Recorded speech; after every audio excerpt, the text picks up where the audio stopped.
over on Capitol Hill. Yesterday began the hearings into the January 6th Capitol insurrection, in which Donald Trump supporters stormed the Capitol in hopes of overturning the election results of November 2020. Former Trump administration officials testified before the House Oversight Committee, including former acting Secretary of Defense Christopher Miller, who was at the time responsible for deploying the necessary troops to protect the Capitol from the attack. That support ultimately never came. Here's the first exchange between Democratic Representative Raja Krishnamoorthi and former acting Secretary of Defense Christopher Miller. Listen as the congressman declares that the former Trump official was absent without leave, AWOL. Yes. On January 6th, according to your statement, you became aware sometime on or before 1:30 p.m. that day that the rioters breached the perimeter of the Capitol, right? Yes. According to a DOD-created timeline, at 1:34 p.m., Mayor Bowser called Army Secretary McCarthy to request, quote-unquote, additional forces to respond to the Capitol. According to page 8 of your statement, at 3:04 p.m., so 1.5 hours later, you authorized mobilizing the D.C. National Guard and providing these additional forces. That constituted a gap of 1.5 hours. During that 1.5-hour gap, why did you and the secretary disobey the president's order to give the mayor the support she requested? She already had the support she requested. What's your question, sir? Sir, she requested additional support. You see this mayhem and pictures of insurrection on January 6th? She requested additional support from you. And during that 1.5 hours, either you disobeyed an order given to you by the president to help Mayor Bowser, or the president changed his order and asked you to delay support, or you just plain froze and were indecisive while people were being injured, killed, while hundreds of rioters breached the Capitol, and a nation was traumatized. Sir, because of your actions, there were 8,000 badged and credentialed police officers on duty.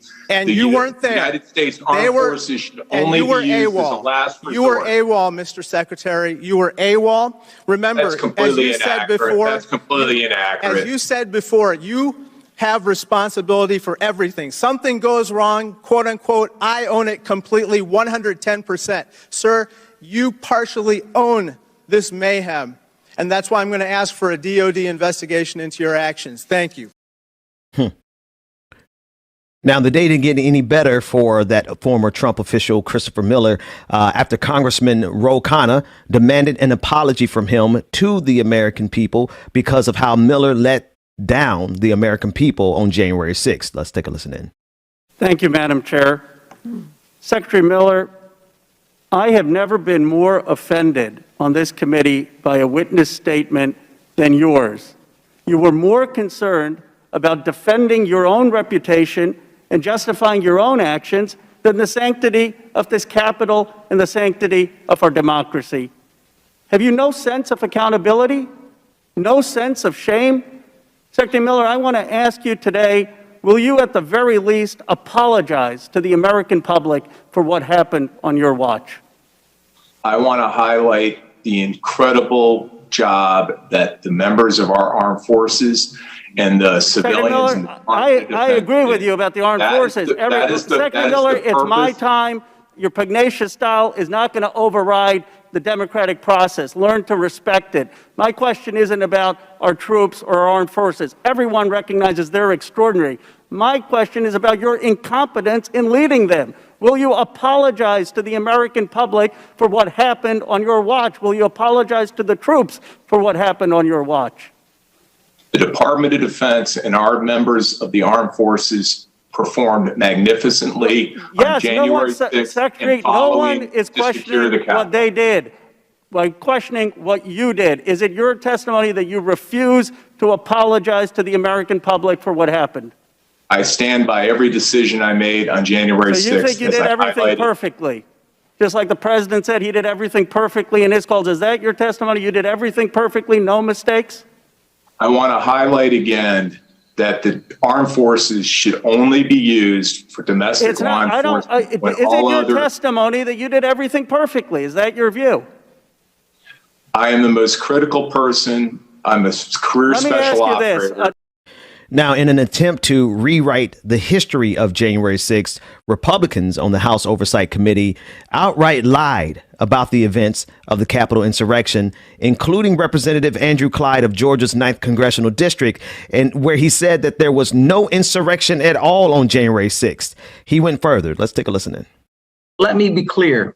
There was no insurrection, and to call it an insurrection, in my opinion, is a bold-faced lie. Watching the TV footage of those who entered the Capitol and walked through Statuary Hall showed people in an orderly fashion staying between the stanchions and ropes taking videos and pictures. You know, if you didn't know the TV footage was a video from January the 6th, you would actually think it was a normal tourist visit. He actually said that if you only saw the video, then you would have believed that it was just a normal day, a normal tour. Now, anyone with an ounce of integrity who witnessed the events of January 6th knows exactly how much a lie this elected congressman is giving to the American people. But just in case you need a refresher, here again are the words of Representative Andrew Clyde, the Republican from Georgia, and it is juxtaposed side by side with the video from the insurrection. And this compilation was put together by JIV Durkee on Twitter. Let's take a look. There was no insurrection, and to call it an insurrection, in my opinion, is a bold-faced lie. Watching the TV footage of those who entered the Capitol and walked through Statuary Hall showed people in an orderly fashion staying between the stanchions and ropes taking videos and pictures. You know, if you didn't know the TV footage was a video from January the 6th, you would actually think it was a normal tourist visit. But it actually got worse. One Republican, Arizona Congressman Paul Gosar, went so far as to say that the insurrectionists that are currently being investigated and facing felony charges from the DOJ, he said that no, these people are actually being harassed by the DOJ, not being held accountable for the insurrection. Let's take a listen in. Madam Chairwoman, my constituents demand answers, but the truth is being censored and covered up. As a result, the DOJ is harassing peaceful patriots across the country. Without accurate answers, conspiracies continue to form. So there you have it. You have half of the Oversight Committee, or the portion that the Republican Party has. They are outright rejecting the idea that there was even an insurrection. Never mind the chaos, never mind the breach, never mind the fact that they broke into Speaker Pelosi's office and stole her laptop. Never mind the fact that officers were killed. Never mind the fact all of the damage and all of the chaos. They want us to ignore what we saw. They want us to ignore what we saw with our eyes and what we witnessed. And the problem is that they have constituents, they have supporters who are so committed to their cause that they can look at the truth and lie about it. They can look at the sky being blue and say that it's green. They can look at the grass being green and say that it's blue, because what's more important to them is not the truth. What's important to them is having cheap political victories. And in this case, it is to outright lie about the insurrection. James, I'm thinking and I'm looking at these elected officials.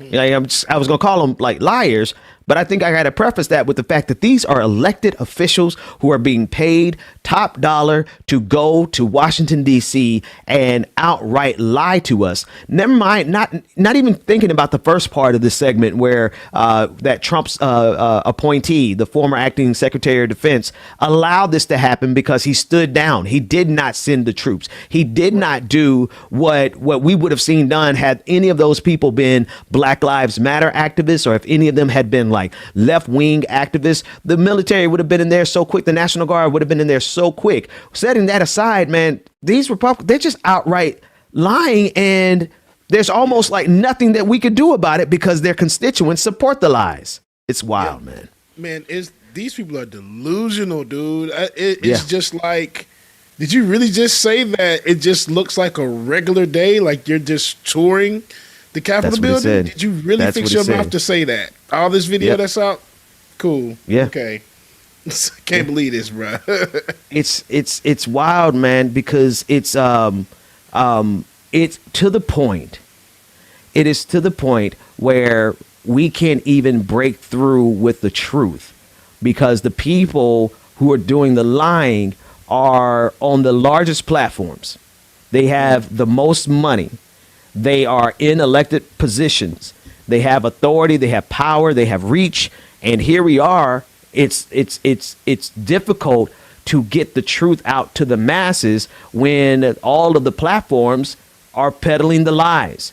And so, and to what extent does it matter? I mean, it matters because that was just a test run. If Republicans and these white supremacists who make up their base don't get their way politically, they have made it clear that they're 100% willing to overthrow this government. If this government, by any chance, if the American empire, by any chance of history and luck, falls underneath the control of people who are not white supremacists, they are willing to burn this country to the ground before they see black people actually run this empire, right? Like actually make changes that are for the betterment of humanity.